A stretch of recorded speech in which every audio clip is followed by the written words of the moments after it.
Can you remember what you were doing at 17 years old? Most of us, the years were a blur of school and friendships. During my time, I was going for tea dances. If you are the same era, you know what I'm talking about. For Jerome, he took a different path. It is a journey that taught him what it means to keep moving, even when he felt the distance. So it takes a lot of courage to be the first speaker and the first time speaking. So for that, please put your hands together to welcome Jerome. Good evening, everyone. My name is Jerome, and before I begin, I have a question for you all. How many of you have received a police letter at 8 years old? Any of you? No? Well, I have. I was bored at home, and I picked up the phone and dialed 999. When they answered, I ended the call. A few days later, my parents showed me a warning letter from the police telling me not to do such a ridiculous prank, as this number is only for emergencies. They even told me that if I were to ever do it again, the police will show up and catch me at my house. I am grateful to be here tonight to share a part of my story. And I hope that somewhere in it, you'll find a part of your own. I still remember the moment I wanted to become a teacher. I was 17, taking my O-levels, and honestly, I had no idea what I want to do with my life. It was during COVID, and I had been placed under quarantine as one of my classmates tested positive.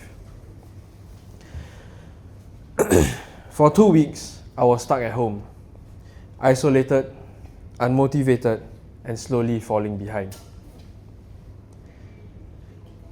When school reopened, seeing my friends again was the only thing I looked forward to. But that's when reality hit. I realized I was behind everyone else in my studies, and with O-levels just weeks away, it felt like I had already failed. My teachers were under pressure too. Limited time, heavier workload, and a class that was struggling. But they didn't give up on us. They stayed back, pushed through the stress, and gave us everything they had.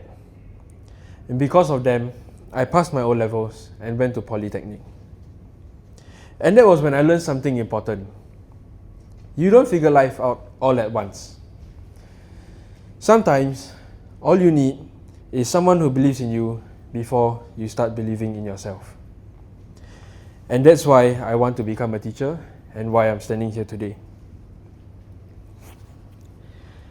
In your mind, you may be thinking, why I want to become a teacher? Back in secondary school, I was a mischievous kid. I didn't like studying. I played around most of the time, talked to my friend during lessons, and not paying attention in class. At home, I was rebellious too. It felt like freedom. I could do what I wanted, be with my friends, and no one could really stop me at that time. After school, while my classmates stayed back to consult teachers on their work, I would head out with my friends, fooling around the neighborhood, staying out late, and getting into arguments with my parents when I got home. And honestly, it felt right at that time. I wasn't alone. I had friends around me, and when everyone around you is doing the same thing, you just start to believe it's normal. My parents would reprimand me constantly. To them, I was creating trouble and falling short, especially compared to my siblings, who were studying and behaving the way they were expected to. But they didn't understand how I was feeling. They saw disobedience. I felt misunderstood.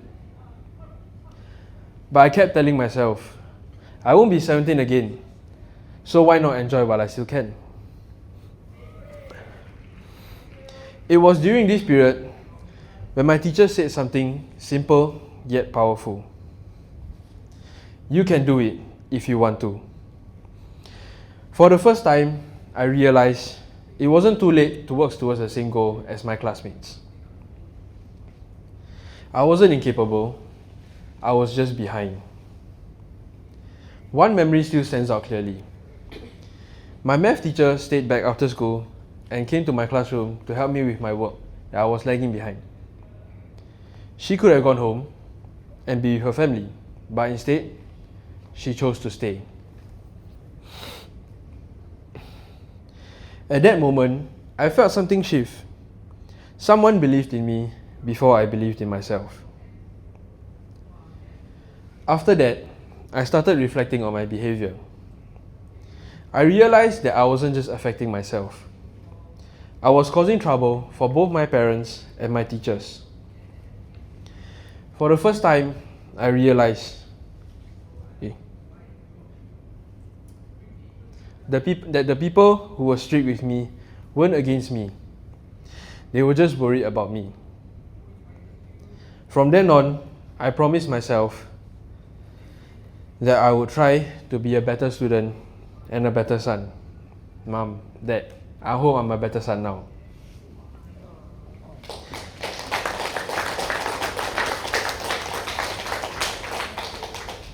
That change didn't happen overnight. Going from barely studying to putting in extra effort was exhausting and frustrating. I wasn't used to discipline, and there were many times I felt like giving up. Starting Polytechnic was another challenge. It was a completely new environment with heavier workloads and higher expectations. I struggled at first, but this time I wasn't alone. I made friends who supported one another along the way, and through them, I learned an important lesson. Asking for help doesn't make you weak. As I worked towards my goal of becoming a teacher, I experimented with different study methods and routines.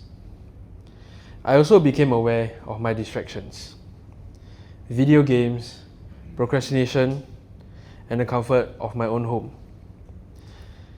When my friends suggested going to the gym together, I didn't think much of it at first. But over time, I discovered that working out helped me more than just physically. It helped me focus, manage stress, and build discipline. That was when I realized something important. Taking care of my physical health helped me keep my mental health in check. And naturally, that led me to wanting to become a PE teacher, someone who helps students grow not just academically, but holistically. I didn't change because I suddenly became smarter or more motivated. I changed because people didn't give up on me when I was difficult, distracted, and lost. My teachers saw past my behavior. My parents cared even when I pushed them away. My friends kept me accountable, and sports taught me discipline and balance. And all of that shaped the kind of teacher I want to become. Teaching isn't just about delivering content or enforcing rules. It's about recognizing potential in students who may not see in themselves yet. Especially the mischievous ones, such as myself, the distracted ones, and the ones who feel misunderstood. Everyone walks a different path. Some people move fast, some take detours, and some of us take a little longer to figure out who we want to be next. And that's okay. Because staying true to yourself isn't something you learn at a certain age. It's something you learn at different stages of life. Whether you're a student, a young adult, or someone much further along in life, feeling lost doesn't mean you have failed. It just means you're still growing, still learning, still shaping your next chapter and a better you. And if there's anything my journey has taught me, it's these three things. 1. You are allowed to start late, as long as you keep moving. Being behind doesn't mean you're broken. It just means your timeline is different. Just like when the Hulk went to find the Ancient One in Avengers Endgame to look for the Time Stone. She showed Hulk a destroyed timeline by removing an Infinity Stone. However, at the end of the sequel, the Avengers still succeeded and saved the world from Thanos. A minor hiccup in life doesn't mean it's the end. Number 2, you don't become yourself alone. The people who show up for you, teachers, friends, family, partners, they matter. Let them in. Just like the hardships me and my girlfriend has been through, she still supports me all the way of wanting to become a teacher while having her own studies to focus on. And number 3, building the person you want to be next has no age limit.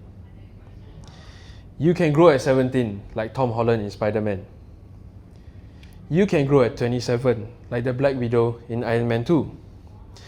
And you can grow at 47 like Doctor Strange did. Growth doesn't expire.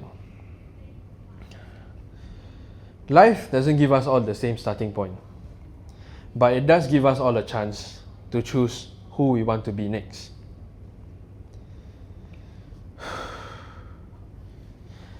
I stand here today not because I had everything figured out early, but because I kept trying, and because people believed in me long before I started believing in myself. So, wherever you are in your journey, remember this: you are not late, you are not behind, you are just building the person you want to be next. And that's okay. I hope that today, my story has sparked newfound courage and renewal in you. Thank you all, and have a wonderful evening.